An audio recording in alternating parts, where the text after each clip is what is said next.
Giants making 3 trades. The baseball reporters are like, Giants are aggressive. They're going to add. They're going for it. And then a total about face for the Giants front office. This is why baseball is the greatest game ever. That the Giants make the biggest move maybe of the entire trade deadline, and they did it months ago. And it was supposed to be what we all thought the perfect guy for this lineup, the guy who was going to take the Giants to the playoffs.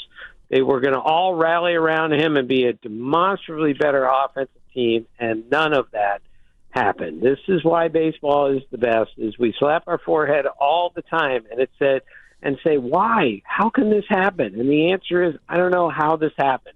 So I'm with you guys. I'm as confused as everyone else that the Giants hit such a skid after adding a guy who's already on a path to go to the Hall of Fame. They should have gotten way better, and instead they got worse. I mean, they became the worst team in baseball since the trade. So, Tim, I wonder, especially because you've got such a national perspective on the game. Let's focus on Devers for a second, because a lot of Giants fans are feeling buyer's remorse. What has this start for Rafi Devers done in terms of your perspective on the entire future of this trade?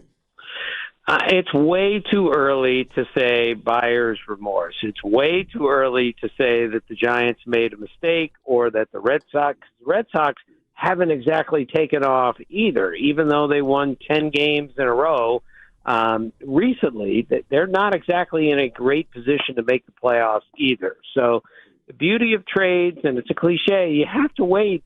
You have to wait a year. Sometimes you have to wait 3 years before you can truly evaluate a trade. Let's give Devers and the Giants 2 months here to see if they can get things going in the right direction. And then, I know Giant fans don't want to hear this, let's give them a chance to start spring training fresh and see where everybody's playing and build some pieces around him and see what happens then. Too early to say this was a bad trade for the Giants. And I guess then too early to say about the 3 trades they made with Rodgers and Doval and Yaz all going out for mostly prospects. I'm not going to ask you to grade the trades, but what does it signal to you, not only about the short-term direction of the Giants this year, but just how Buster Posey's going to go about trying to turn things around? Right. It's not going to be easy to turn around, but again, the beauty of baseball is teams get really good and really bad very quickly and sometimes without explanation. And sometimes it takes a lot of courage for a team that is still technically in the pennant race to trade a closer, an everyday outfielder, and do some other deals, including another quality reliever, in order, because you're acknowledging, well, maybe we're not good enough to go to the playoffs this year. But I didn't see them punting on next year. Next year, you can say we're not good enough to win, and you sell some players for 2025, but you're not giving up on 2026. That's what I saw the Giants do. And as far as the deal for Rodgers, I checked with some people who know the minor league better than I do, and they thought they did really well on that. This Budo guy is a major league starting pitcher, and the other 2 guys, Blake Tidwell is the number 10 prospect in the system, and Drew Gilbert's number 12. I had a guy tell me today all 3 of those guys will be big league players, and you got them for a good reliever, but still a journeyman reliever to some degree. So I think the Giants did well on that one. Tim, have you had a chance to check in on how they did on the Yankees trade with Doval? Because that's the one I think people are looking at and going, you had 2 more years of team control. You were in the power position. You didn't have to trade Doval. And I think some eyebrows are up that they didn't get some higher level ranked prospects. Right, and that's a good question, and I don't pretend to know the minor league system well enough to be able to tell you, oh, they got killed on this. But I did check with one guy, and he said, I thought Doval would bring more than what he brought. That's all I know from what I heard. And, again, he's a pretty good relief pitcher, and with the relief pitching as important as it is in today's game, maybe they should have gotten more for that. Been the Giants able to part with him because of Randy Rodriguez lying in wait, the all-star who's been phenomenal as a setup guy. What's been your impression of Rodriguez with the Giants and his ability to now step in and be the closer? Well, that's what happens when you identify that our all-star is part of the future, and I think, again, that's a courageous thing to do, to take a proven veteran closer and move in a space for a younger guy to do that. And I just don't think Buster Posey is afraid of anything. I think we learned on him as a Major League Baseball player that he was going to do it his way, and it often worked. And it seems like he's doing the same thing as a general manager, and we have to give him some time to see if this is going to work out. Giants making 3 trades. Mike Yastrzemski, a Royal, Camilo Doval to the Yankees, and Tyler Rogers goes to the New York Mets. Tim, what can you tell us in terms of what you heard on how the timeline came together? The baseball reporters are like, Giants are aggressive. They're going to add. They're going for it. And then a total about face for the Giants front office. Well, it's like the same for every front office. It's total bedlam this time of year. Fellas, I've done this for 45 years, and I've had GMs more than once tell me, if we win today, then we are going to be buyers. If we lose today, then we're going to be sellers.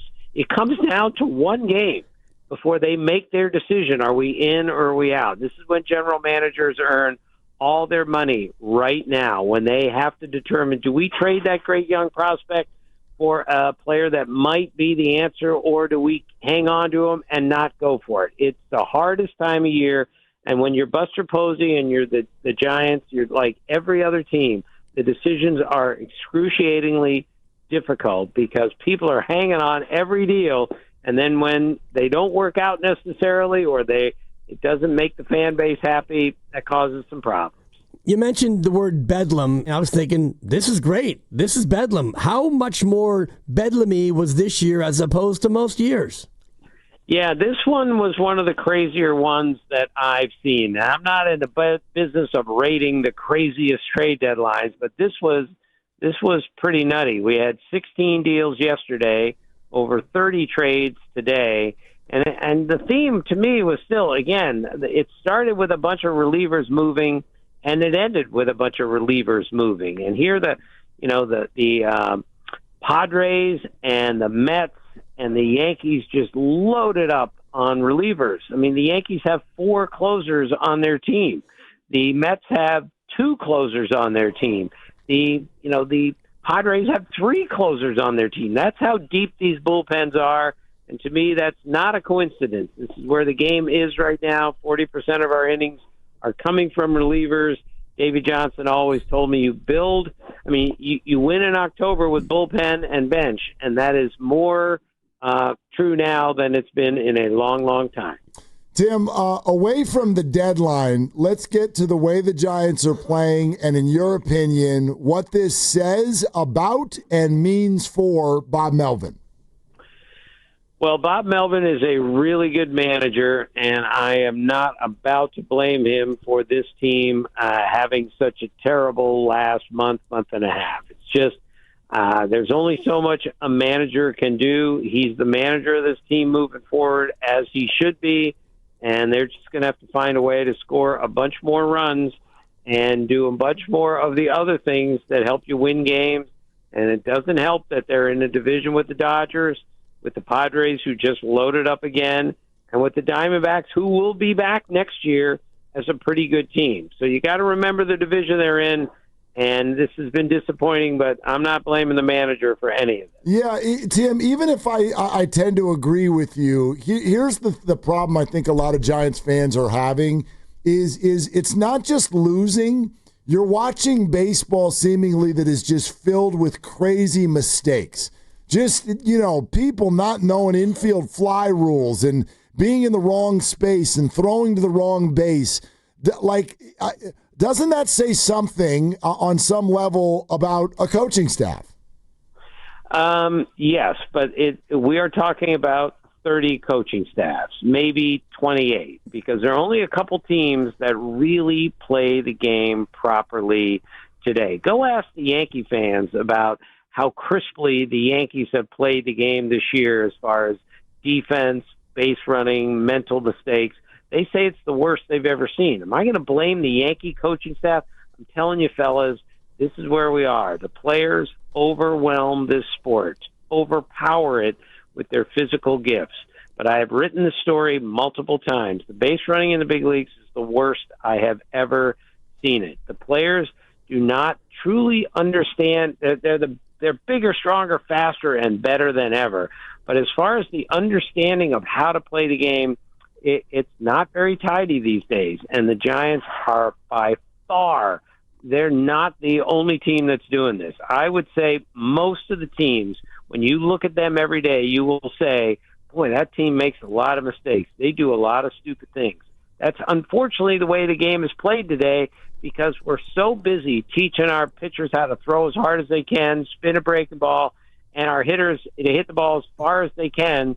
We're not teaching them how to run the bases, throw to the right base, and this is something we're going to have to get back to Little League before we're going to really start to change the way that the game is played on the major league level. Do you think it's become a cultural thing? And I was joking earlier with Mark about, the Giants should go out and just take some infield and hit a couple of fungos to these guys. Has baseball gotten away from things like practicing before the game?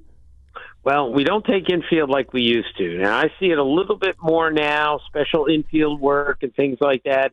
But when I grew up in the game, late 70s, early 80s, when I first started covering, guys took infield every single day. Yep. And that is not done anymore, and I think it shows. So, look, the game is still the greatest game ever. It's a breathtaking sport to watch the best players play today. But I would really like to see a little bit more of the game played in the 80s, when the players weren't as big and strong and fast and as good. But the game was played better because the game was just not overpowered by the physical gifts of our best players. Hey, Tim, maybe it's too early for this question, but kind of looking forward, the Giants have come in with a totally different brand of this front office. You've got a lot of 9-figure contracts out there on the field now, but now as they already look to 2026, what kind of an approach do you see them using this offseason? Do you think more spending might be on the way? I think more spending might be on the way, and I think that goes for most teams. I mean, it's so difficult to build a really good team these days without spending a lot of money. I mean, unfortunately, that's what the next labor negotiation is going to be all about, is the smaller market teams are having trouble, at least some of them, when the bigger market teams have all the money to deal with. So, yes, I could see the Giants spending more money, because if it ends like this and they're a 500 team and they're not in the race for a wild card or the division, they're going to have to take another long, hard look and say, what do we have to do to get better? And a lot of times spending money and bringing in players is the only way to do that. I mean, I guess the problem for the Giants is they're kind of already doing that, and they're one of the very few teams that's not getting a return. I think they're 7th right now in active payroll in baseball, and here they are selling. So what does that say? That usually when you spend at this level in baseball, you make the playoffs. Right, you usually do, but again, goes back to the original thought that we had on this show. It doesn't make any sense the way the game is played. But that's the beautiful part about it, is we think we understand it, and the game is just too good to allow us to be able to predict what's going to happen next. Baseball is too good for that.